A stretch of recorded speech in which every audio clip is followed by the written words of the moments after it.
Bem-vindas, bem-vindos todos ao Satsang de hoje. E a gente propôs aqui um aprofundamento, uma investigação nesse texto, que é um dos últimos textos que surgiram aí, né? E também a gente teve um último Satsang com esse tema, né? Que era o Shema, essa primeira frase, né? E aí a gente propôs esse texto para a gente aprofundar mesmo nessa linha que a gente já começou a desenvolver, né? Então, a gente tem que... Eu gostaria que cada um de vocês aí se aproximasse desse texto de um modo muito particular, né?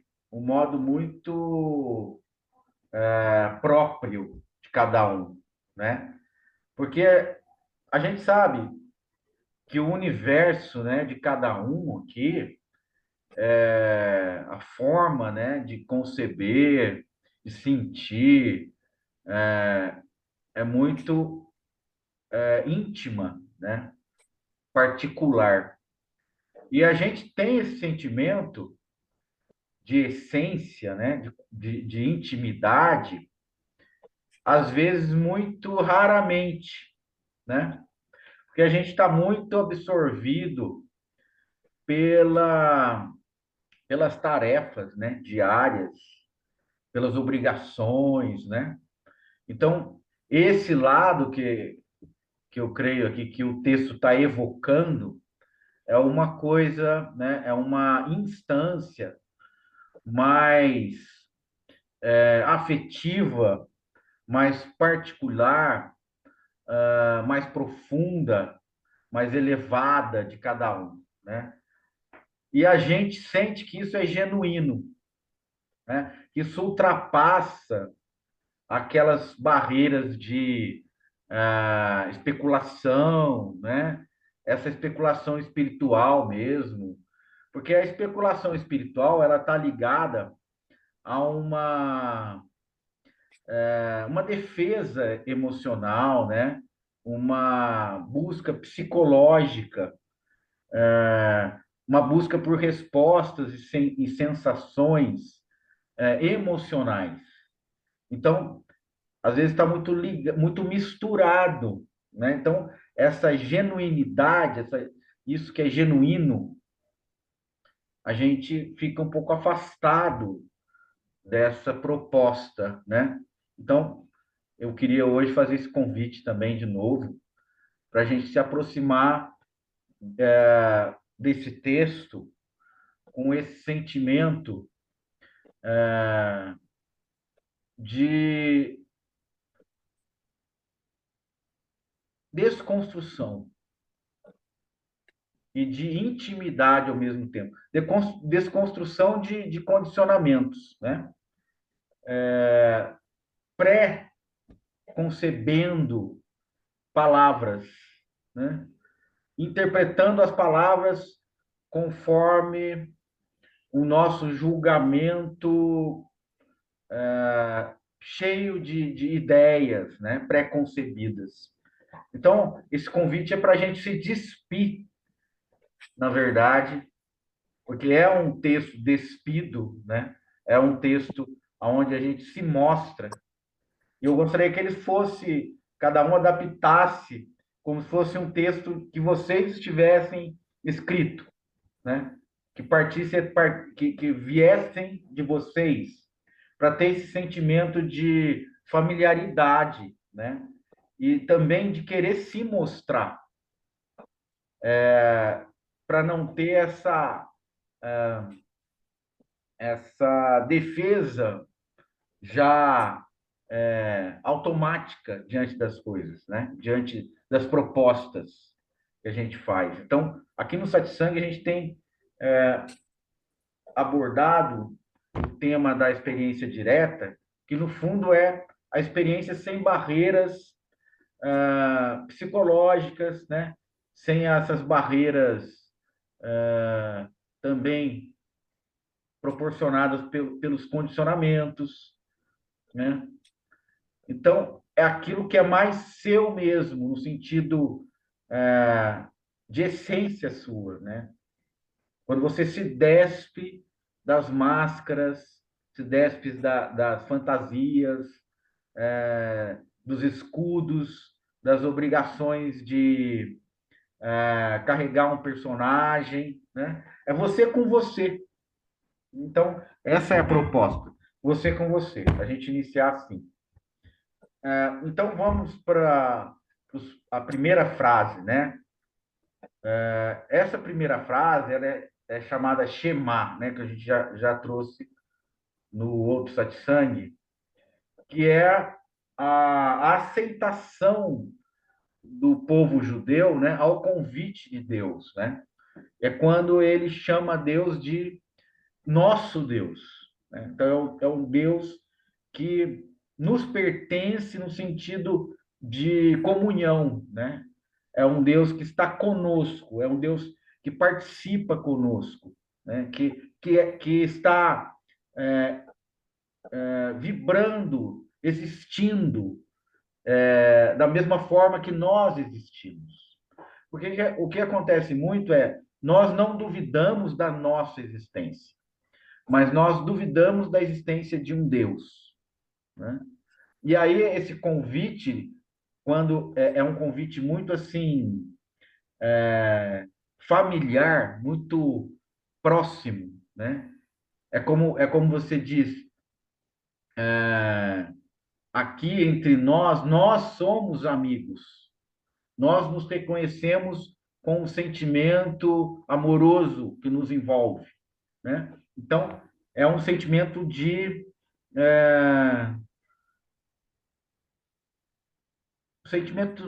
não digo não seria uma compaixão, né? Mas é mais do que uma compaixão, é um reconhecimento. No budismo tibetano, a compaixão é vista como reconhecimento. A gente aqui, né, na nossa cultura, tem também um viés de trazer a compaixão como pena, né? Como algo que você se compadece do outro. Mas a compaixão real é quando você se reconhece no outro, né? Então, por isso que eu não queria usar muito essa palavra, mas acabei usando. Mas eu quero explicar também, né, o sentido dela. Comunhão, exatamente, Lili, que você trouxe. Então, como nós nos sentimos capazes de nos reunir em comunhão, esse é o mesmo sentimento que a Shema traz, que é o sentimento de estar em comunhão com este Deus. Porque esse não é um Deus estranho, esse é o nosso Deus. Nós temos um sentimento de proximidade, de familiaridade, de reconhecimento com isto. E por que é difícil para a gente, né? Porque isso aqui está evocando palavras carregadas de condicionamento, né? Então, quando você fala o Senhor, o que vem na sua cabeça? Autoridade, né? Ou alguém que já é mais velho, ou o próprio Deus da igreja, né? O Senhor Jesus, o Senhor Deus, né? Então a gente tem que desmistificar. Na verdade, é um texto que vai ser difícil, porque eu comecei a notar que ele está evocando palavras que estão se dirigindo a uma desconstrução, mas ela está carregada de condicionamento. As palavras estão, né, repletas de condicionamentos, né? E como que eu vou entender o Senhor nosso Deus? É algo muito repetido nas igrejas, né? Então isso começa a ficar muito assim engessado. A gente não tem um contato com Deus real. A gente tem um contato com Deus conceitual. Um Deus que é uma palavra que você aprendeu quando era criança e que você, de certa forma, teve uma relação muito fria, né? Não sei se todos aqui, mas muito distante. Deus é o quê? É alguém que está em algum lugar desconhecido e é totalmente desconhecido, é algo totalmente improvável, impalpável, inexistente, né? Então, por isso que é tão fácil negar a Deus, né?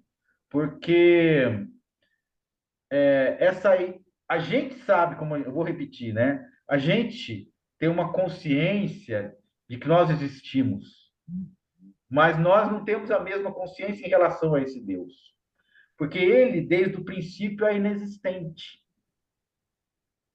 né? E aí, como que você vai reconhecer e se mostrar e se reconhecer também em um Deus que você julga que é uma ideia, que é um mistério, e mesmo que seja uma realidade, é uma realidade distante de você, né? E aí começa com essa palavra, o Senhor. Mas de repente isso me tocou. Eu não sei por quê, mas isso está carregado de condicionamento e me tocou. Mas por que que me tocou e eu fiz esse texto? Por causa da palavra nosso. Só isso. O nosso dá sentido a tudo. E o nosso também reconhecendo que é o único, né? E depois veio o Senhor, que é algo também muito cheio de condicionamento, que parece que é aquele que domina, né? Aquele que controla, o dominador. Então a gente tem na nossa cultura uma relação muito nefasta com as ideias que isso, né, que essa frase está evocando. Mas de repente esse nosso, ele está filtrando, ele está purificando toda a frase, todo o sentido, ele está dando um outro sentido, né? E aí eu começo a ver esse Senhor como algo pleno, como algo que é o espaço, como algo que é o ilimitado, mas que também faz parte de mim. Então ele é ao mesmo tempo ilimitado e muito íntimo. E aí você começa a trazer isso para o seu coração, né? Quando a gente evoca esse sentimento, a gente está evocando o sentimento do coração. Então, ele é próximo, porque ele é o espaço infinito. Então, eu começo a desconstruir aquela ideia antropomórfica de uma pessoa, de um corpo, né? De um rosto. Porque quando eu vou fazendo isso, eu vou querendo construir um Deus inexistente. Ou um Deus que é uma ideia, que é uma interpretação pessoal minha, né? Ou é um Deus que é um personagem, né? Uma caricatura dos elementos que eu disponho para construir algo que não chega perto de Deus e com a face contaminada por esses condicionamentos, né? Então, a gente está lidando com situações assim, com dois polos de situação. Mas é bom que a gente veja isso, veja os dois. É difícil, é como se fosse a sombra e a luz. Na sombra, a gente vê todos esses condicionamentos, que é bom que seja visto, porque também não, a gente não pode, de cara, olhar para isso e achar que está totalmente purificado e, e sem esse olhar, né, que traz essas ideias. Então é bom a gente estar consciente que essa sombra pode ser iluminada. O Senhor, né? O Senhor infinito, o Senhor a realidade. O Senhor, aí vem a próxima frase, o Senhor que é nosso. Então, esse pertencimento, né, é algo como se fosse uma relação, né? Então a gente já começa voltando para essa ideia ou para esse sentido, melhor dizendo, de relação. Então, este que é da nossa proximidade, da nossa relação, da nossa intimidade. E aí essa palavra, Deus, começa a se transformar quando você começa a abordar dessa forma. É da nossa intimidade. O que é esse Deus? É aquele silêncio profundo, aquilo que você, com você mesma ou com você mesmo, silencia e não precisa mais de nada. E as perguntas cessam. E a necessidade de resposta, a necessidade de busca cessa. É quando há uma plenitude natural, né? E a sensação de que você é alguém cessa. A sensação de que há um Deus ou há um outro cessa. E tudo é esse silêncio íntimo. Como o Nisargadatta dizia, né? Esse silêncio insondável. Então, isso é que a gente está evocando aqui, né? Nesse início. Nesse início. Então, a gente já está nesse sentido de pertencimento, né? Então ele veio, Senhor que é de nosso pertencimento.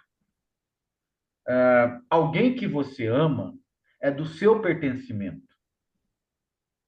E você tem amor por essa pessoa, e quando você está junto com essa pessoa, ou você está vendo essa pessoa, está em contato com a pessoa, é esse tipo de pertencimento que eu estou dizendo, que eu estou me referindo. É um pertencimento amoroso, não um pertencimento egóico, de posse, né? De posse exclusiva. É um pertencimento espontâneo, pertencimento natural, né? Então, é esse tipo de pertencimento. E aí vem explicando, né, que é do pertencimento não do nosso medo egóico, né? É um pertencimento amoroso e, portanto, por que não dizer prazeroso, tá? A gente tem que também, assim como o Osho trouxe, né, dona? Faz parte da nossa vida, né? Você sentir a celebração, você está sentindo, está usufruindo da celebração da vida. Está usufruindo da vida. O que está envolvendo aí? Prazer, alegria, satisfação. Porque também a religião, é, né, trouxe reprimiu muito esse aspecto, né, da nossa alma, né, da nossa existência, né, da nossa forma de ser, né? A nossa forma de ser também engloba esse prazer da satisfação de estar junto. Então, o amor só faz sentido se houver essa satisfação, né? Então, é esse tipo de pertencimento que é se aproximar sem medo, se aproximar de uma forma confiante, sabendo que não haverá uma agressão por parte daquele que você está se aproximando.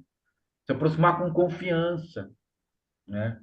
Então, quando você se aproxima de alguém que você tenha total confiança, você não precisa ficar em guarda, na defensiva. Você não precisa se armar, você não precisa, né? Porque não haverá nenhum tipo de ataque, e você confia que não haverá nenhum ataque, né? Então, é nesse sentido a gente sabe que a gente carrega muito esse medo de não saber direito o que está acontecendo, é, como que a nossa vida vai ser ou vai deixar de ser, essas inquietações, né, que é gerada pelo medo. Mas esse medo é imaturo, é o medo da própria vida, é o medo de viver, né? E se a gente tem esse medo de viver, a gente vai ter medo também daquele que, entre aspas, criou isso, né? A gente não vai fazer um link muito saudável, né? Então, se a minha vida tem mais sofrimento do que alegria, Eu não vou estar satisfeito por estar vivo. Então é algo mais profundo ainda, né? E aí, essa proposta que está vindo com esse texto é, é que você consiga se livrar desses medos, consiga se aproximar desse, dessa sensação de pertencimento de uma forma totalmente amorosa e de uma forma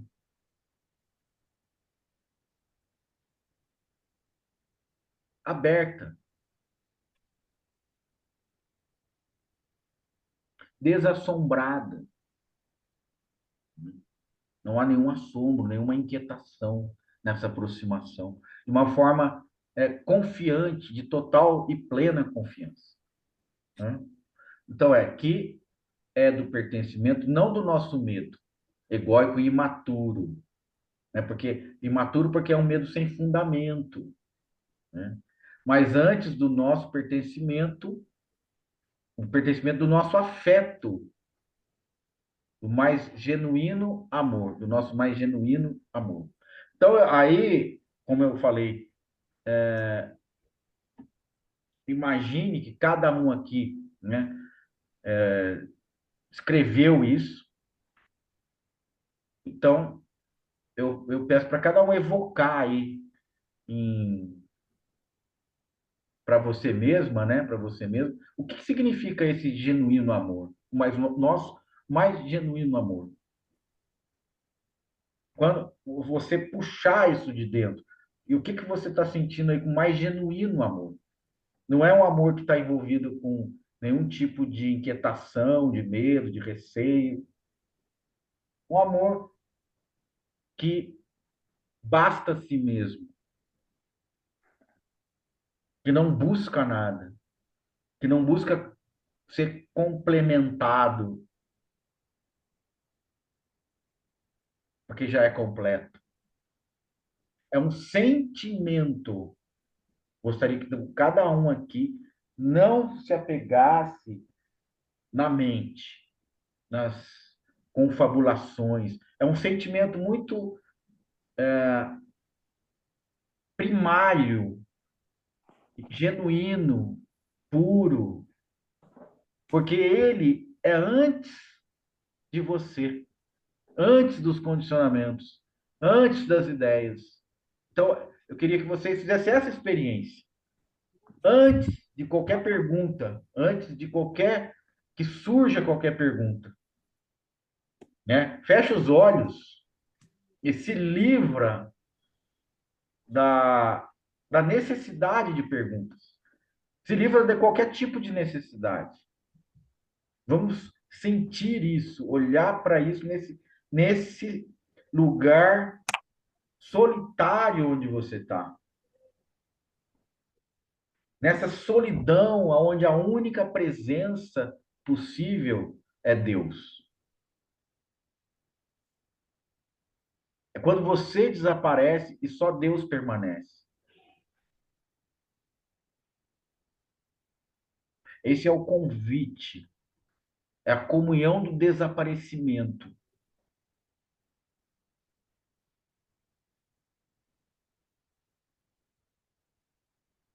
a comunhão da revelação, a comunhão de ter coragem de ver você como você é, a comunhão que faz com que você confie, que faz com que você se dirija, né, até esse centro profundo, esse centro ilimitado, e que você veja por si mesmo que tudo que você julga ser alguma fraqueza, algum defeito, alguma impureza, tudo isso é ilusão.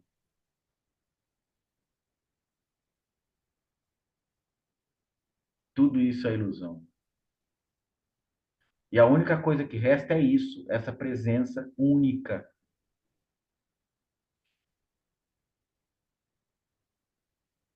E aí nós continuamos, né, diante desta presença única, ó face límpida da realidade, ó face descontaminada, ó face pura da realidade. A ti entrego meus defeitos e minhas fraquezas, que agora eu sei que não me pertencem, mas que insistem a me perseguir.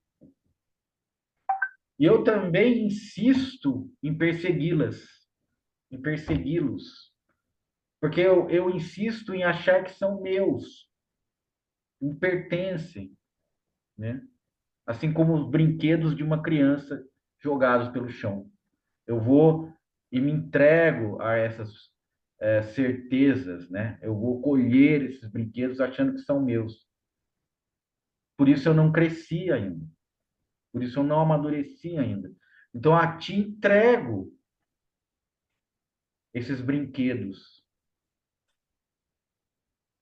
Faz com que eu veja os meus desejos antes deles me aprisionarem. Então esse é o convite desse lugar em que nós estamos, nessa intimidade que nós comungamos.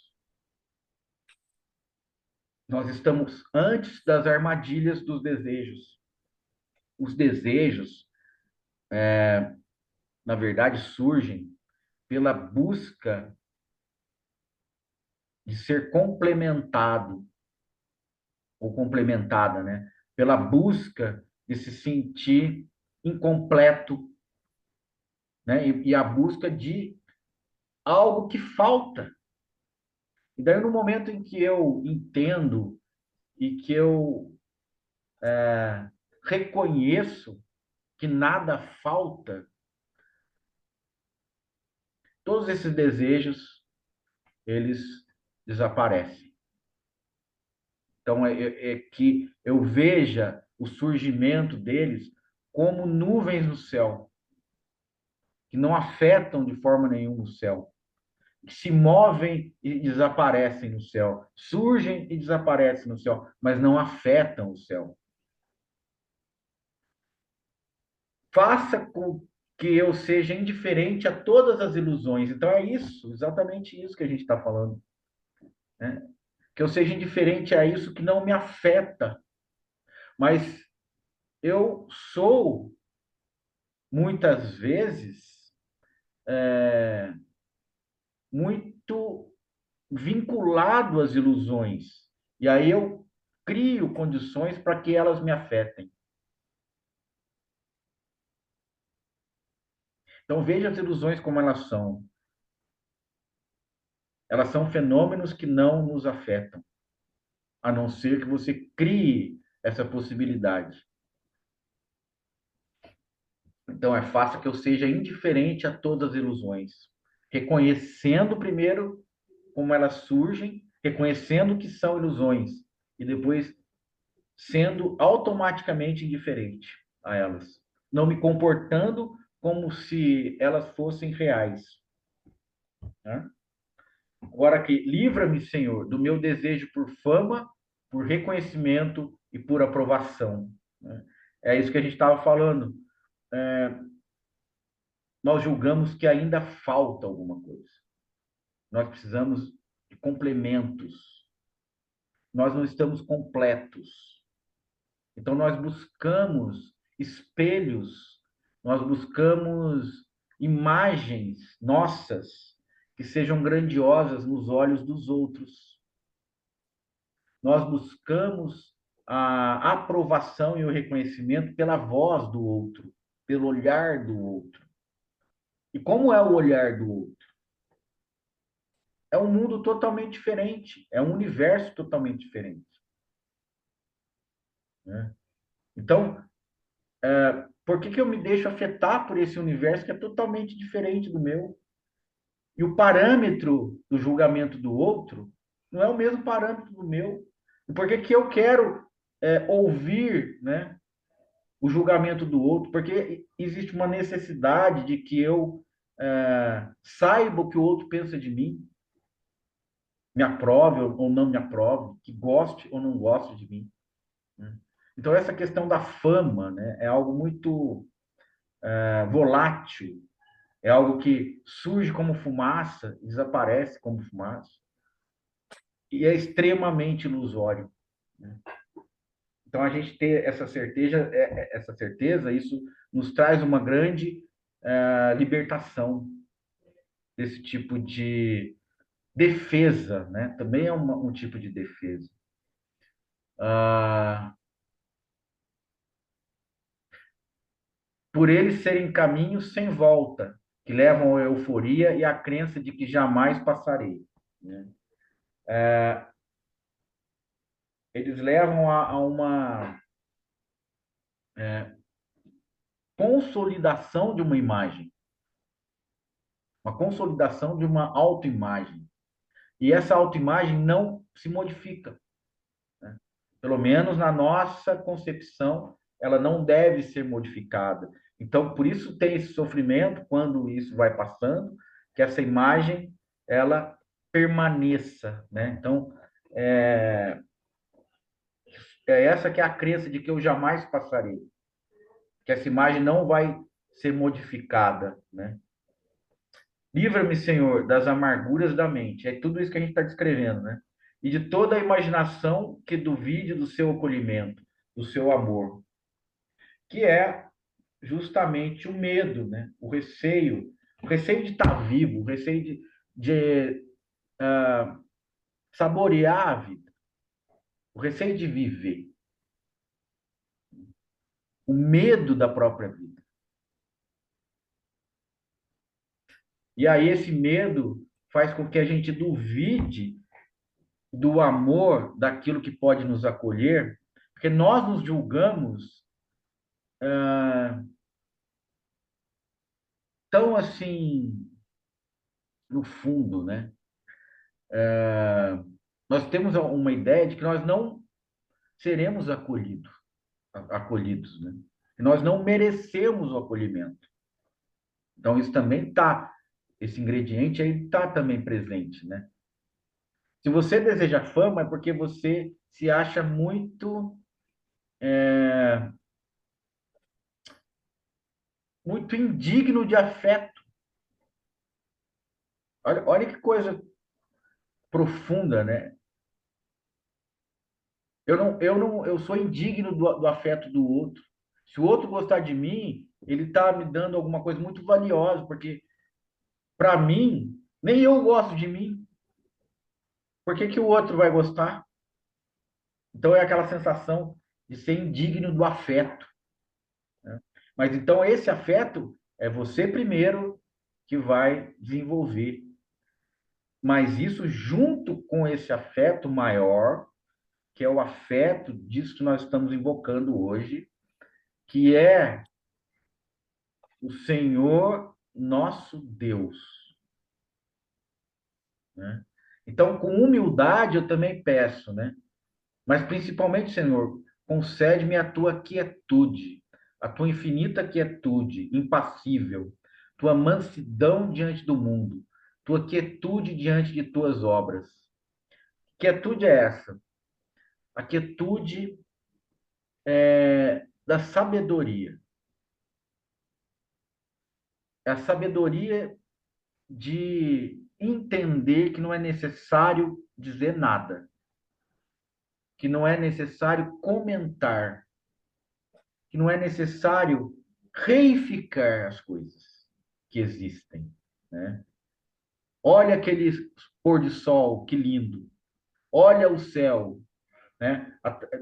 Através das minhas palavras as coisas vão sendo confirmadas, a realidade vai sendo confirmada. Nós, né? Nós nos tornamos confirmadores da realidade, porque nós somos comentadores da realidade. Então, tudo se valida através do nosso comentário. Você faz um comentário, você está validando o mundo, validando a realidade, porque você acha que você precisa validar a realidade. Então, essa quietude quer dizer isso. A quietude é a certeza pacífica de que nada precisa ser validado. A certeza pacífica que você não está em perigo, que não há razão para medo, que não há razão para que você fique na inquietação. Então, é esse tipo de quietude, a quietude da sabedoria. E a quietude diante das tuas obras é qualquer obra maravilhosa, né, perfeita, que Deus, vamos dizer assim, né, tenha criado, galáxias, montanhas, oceanos, pessoas, seres, Deus não está se autoelogiando, ele não está, né, criando uma forma para comentar as próprias obras, né? Ele não está buscando se ufanar, né? Ter aquele orgulho de ter feito tudo que fez, né? Mesmo que a gente pense de uma forma como uma analogia, isso é reconhecido porque de todas as maravilhas que o mundo exibe aí, né? A natureza, o universo, o que que Deus devolve para essa isso que apareceu, né? Para essa aparência, a gente pode chamar. Deus devolve o silêncio, né? O silêncio. O sol é silencioso, o céu é silencioso. Então existe uma mansidão disso que é o nosso afeto diante do mundo e diante das obras, né? Diante do que existe. Que eu possa, Senhor, vê-lo sem medo. O que quer dizer isso? É viver a vida sem medo, de uma forma despretensiosa, né? Porque se eu tenho alguma pretensão, eu começo a ter medo. Porque eu tenho, assim, uma obrigação de realizar algo, eu tenho uma pretensão, né? Então, se é despretensioso, já é um meio caminho andado, né? Que eu possa vê-lo sem medo. Eu posso ver a vida sem medo. O que mais se aproxima disso que a gente está invocando agora? A própria vida. Então, que eu possa viver sem medo, que eu possa aceitar a vida. A grande questão aqui é que nós não aceitamos a vida. Pensa nisso, é uma coisa mais básica. Por que que eu tenho medo? Porque eu não aceito viver. Eu tenho medo de viver. Eu tenho medo da vida. Então, eu tenho medo de Deus. Então, que eu possa vê-lo, aproximar-me. Né? Agora eu falo, aproximar-me sem receio de ser desprezado. O que quer dizer isso? Continua o medo acontecendo, o medo do desprezo, o medo do abandono. Então, em relação a essa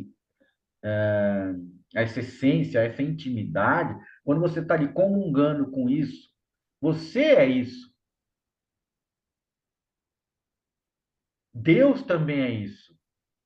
Então, de uma forma paradoxal, isso acontece. Ao mesmo tempo é você e ao mesmo tempo é Deus. Então, por isso, não há uma forma de desprezo, não há uma forma de repulsa, só há acolhimento, só há amor, só há acolhimento. Então, nesse momento, né, acontece a graça, porque esse reconhecimento ele produz a graça. A graça surge desse reconhecimento. Concede-me a graça de confiar em ti, porque sempre eu desconfio de tudo. Eu vivo no campo do medo, porque eu não me julgo digno nem de ser amado.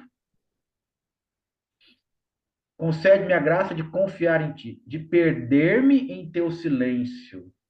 Esse perder-me é perder toda a noção egóica de reclamar para si mesmo ganhos, necessidades de ganhos. Então, isso é uma prisão. Achar que tem que ganhar alguma coisa. Então, por isso vem perder. Por isso eu quero me perder. Eu não quero ganhar, eu quero me perder em teu silêncio. Para que eu possa, enfim, ou para que eu possa finalmente encontrar-me sem medo de mim. Encontrar-me como eu sou. Né? Encontrar-me da forma em que a confiança se estabeleceu, que o medo desapareceu, né? E que a paz se estabeleceu, a serenidade se estabeleceu. Então, isso é um convite à completude, isso é um convite ao abandono da ilusão, né? Daquilo que só perturba. É um convite ao reconhecimento que isso acontece e à entrega dessas coisas para aquilo que é maior, para aquilo que é incognoscível. Incognoscível, quer dizer, aquilo que nunca poderá ser conhecido. Porque há aquilo que é conhecido, há aquilo que é desconhecido, que um dia pode ser conhecido, e há aquilo que é incognoscível, que jamais poderá ser conhecido, mas que poderá ser sentido, poderá ser vivido. Né? Não o fato de ser incognoscível não anula a possibilidade de ser real, né? Então é nesse sentido, né? E aí o Donner que trouxe essa esse tema, né? Esse viés do incognoscível, e isso pode ser também um objeto de intuição, né? É algo que você está intuindo. Você não sabe bem o que é, mas você tem certeza que você pode confiar. É como o Ramakrishna falou de uma forma maravilhosa, né? Eu acho que eu já trouxe aqui para vocês, né? Que ele não sabia o que era Deus, mas ele estava totalmente dissolvido em Deus. Mas aí ele chama Deus de mãe, né? E aí ele fala: se a minha mãe quisesse se revelar, ela se revelaria. Então, o que ele está falando? Ele não sabe, mas ele sente tanto amor, ele sente tanta plenitude, né? Ele sente tanta graça que não há uma necessidade de conhecer a mãe de outra forma. Da forma incognoscível já é o bastante, né? É suficiente, né? Então a gente também indo por esse caminho, por essa trilha de assim já é suficiente, né? Da forma que é já é suficiente para que isso seja realizado, para que isso aconteça, já é suficiente. Então a gente não cria obstáculos onde não existem obstáculos.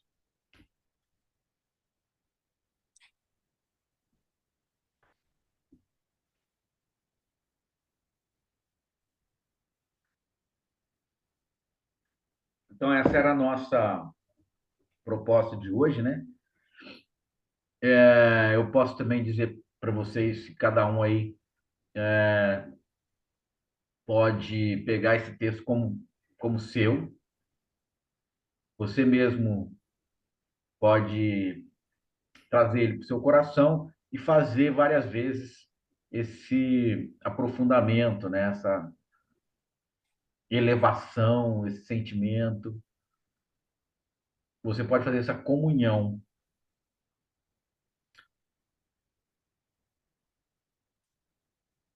para cada um aqui poder se perder para se encontrar sem medo.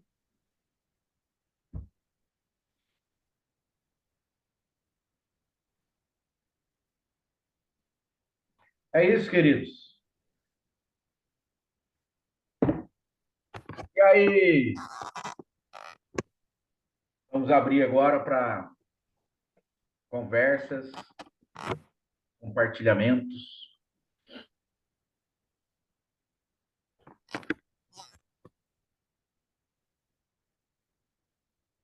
Alguém quer trazer alguma coisa?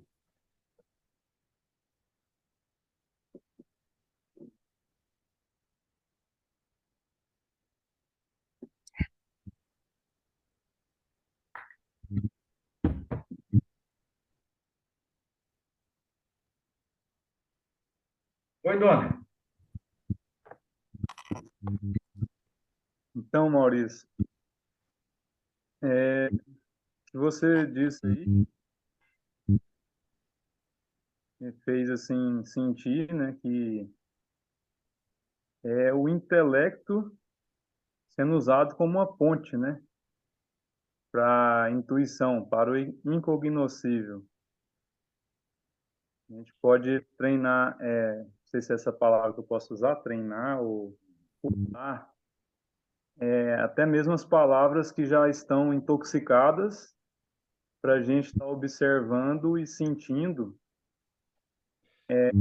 até mesmo os preconceitos que está dentro de nós, né? As agonias, os traumas, as raivas em relação a palavras como Deus, como Senhor, e até isso vai ser dissolvido também. Exatamente, dona. Por exemplo, quando você vai se aproximar dessa oração, né? A gente pode chamar dessa prece, e você fala, Senhor, o Senhor, né? O Senhor nosso Deus é o único Senhor, e isso soar para você como alguma coisa preconceituosa, como você falou, né? Que Senhor é esse? O que que é Deus? Aí você consegue identificar que tipo de donor se aproximou dele, né? Porque é aquele que está trazendo esses condicionamentos, né? Vamos agora só uma maneira didática, né? A gente colocar de uma forma didática. No donor, né? Em cada um de nós aqui, em mim, você reconhece algumas reações diante de algumas situações e você reconhece que aquele que está reagindo é a criança, por exemplo, que está na sua imaturidade reclamando uma atenção, tá? Uma coisa. Então é muito importante que haja um reconhecimento nesse sentido, né? Quando a gente olha e vê lá, Senhor nosso Deus, a gente começa eu me lembro, por exemplo, daquela primeira comunhão, né? Você vai para a igreja fazer aquela catequese, você não sabe o que está acontecendo direito, você está seguindo uma, uma, uma imposição, né, da sociedade, você não está entendendo nada, mas você está acompanhando aquilo, não faz muito sentido, né? Então, talvez aquela sensação, quando a gente fala Senhor, ou fala Deus, ou fala. Esses condicionamentos foram gerados a partir dessas experiências. Todo condicionamento é gerado a partir de experiências, né? E a gente vai identificando essas experiências, né? E ressignificando as palavras. Então, quando fala Senhor nosso Deus, por que isso tocou bastante, né, em mim? Porque eu vi uma cena, eu até coloquei no nosso grupo, de um senhor, né, de muita idade e muito frágil, sendo visitado pela morte. Acho que eu já falei isso aqui, né? Lembra, Doni? Sim, eu assisti o vídeo. Isso, o vídeo. Então, aquele vídeo é muito tocante, porque quando ele fala, a posição que ele está é de muita fragilidade, né? Então, quando ele fala Senhor, nosso Deus, né, é o único Senhor, ele fala aquilo de um jeito muito puro, sabe? Então é isso que eu estou me referindo, a essa pureza. Não tem nenhum julgamento, sabe? o Senhor, quem que é esse Senhor? Né? Não tem um julgamento nesse sentido. Ele não está buscando o sentido daquelas palavras. Ele está fazendo aquela oração com todo o ser dele de forma despretensiosa. É isso que eu queria dizer. Ele não está buscando nada, ele não está nem pedindo nada. Né? É uma forma totalmente despretensiosa. Então, é essa pureza que começa a gente descobrir como espelho, né? Isso serviu de espelho, para que você veja a sua própria pureza.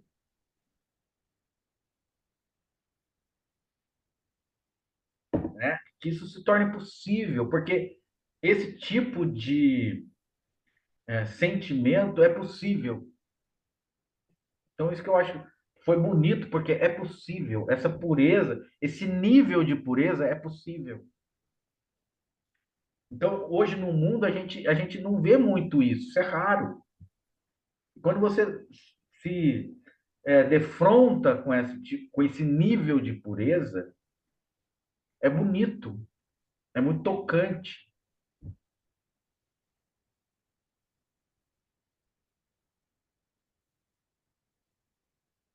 Fala, Lili.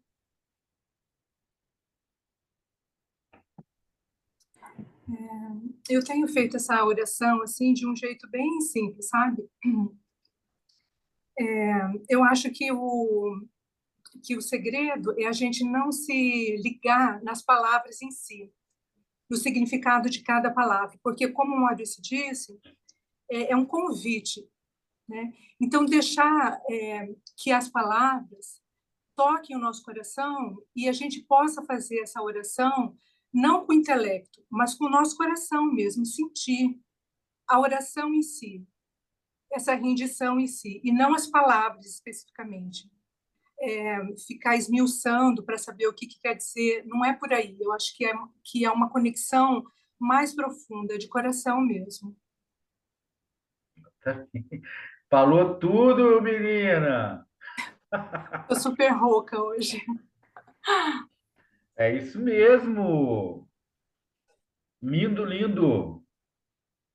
Exatamente. Acho que o que eu não tinha conseguido falar, a Lili falou. Muito legal, Lili. Então, isso leva a gente para um estado, né?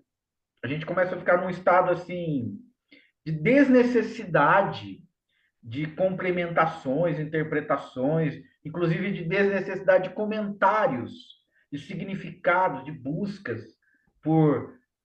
Então é um estado mais sereno, né? Pacífico, de, de estabilidade, né? E você se permitir parar, gente. Porque tem esse lado aí, né? Dessa obrigação de estar sempre é, em atividade. Isso é predatório. Sempre em atividade, sempre não se permite parar, né? Então é isso que a Lili trouxe, né? Essa comunhão é o bastante, isso é o suficiente. Não há necessidade de explicação. Não há necessidade de uma explicação. Porque isso alcança um nível diferente. Diferente do intelecto, diferente da mente, diferente daquilo que obriga ou daquilo que quer alcançar alguma coisa. É despretensioso mesmo, sabe? Totalmente despretensioso. E por isso que tem essa beleza. Porque essa beleza ela é muito próxima, ela é muito íntima. Então isso vai criando uma sensação de intimidade, que é uma beleza que já existe, que não vai ser necessário ser alcançada, ela já está existindo. Isso que nos mostra, né, essa completude, essa sensação de estar completo, de estar pleno. Né?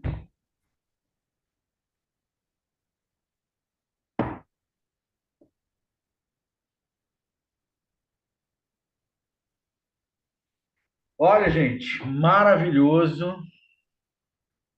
Eu acho que então podemos encerrar, né? E acho que ficou bem esclarecido, né? Bem comungado com todos. E que aí a gente carrega esse sentimento, porque aí a partir daí nasce uma egrégora, né? Que é né? Isso que não se explica, mas que existe. E a gente consegue ter contato e ter uma comunhão com isso. Isso se torna muito real, como a prática que a Lili trouxe, né? Essa prática ela vai se aprofundando cada vez mais e a gente fica muito numa desnecessidade de explicar, de falar, e a gente só vai vivendo isso, né? Gratidão. Obrigado, queridos.